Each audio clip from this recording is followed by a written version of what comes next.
போலீசிடமிருந்து தப்பிக்கும் முயற்சியில் காரை வேகமாக ஓட்டிச் சென்ற ஆடவர் செர்டாங் ஸ்ரீகம்பங்கானில் பிடிபட்டார். நேற்று மதியம் 1 மணி வாக்கில் நிகழ்ந்த அச்சம்பவத்தில் ஹோண்டா சிட்டி கார் சந்தேகத்திற்குரிய வகையில் இருந்ததை கண்ட குற்றச்செயல் தடுப்பு ரோந்து போலீசார் காரை நிறுத்தச் சொல்லியிருக்கின்றனர்.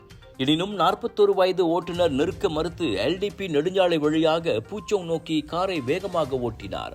விரட்டிச் சென்ற போலீஸ் ஜான் பெர்சியாரன் பிங்கிரான் புத்ரா ஸ்ரீ கம்பங்கான் சாலையில் காரை மடக்கி பிடித்தது.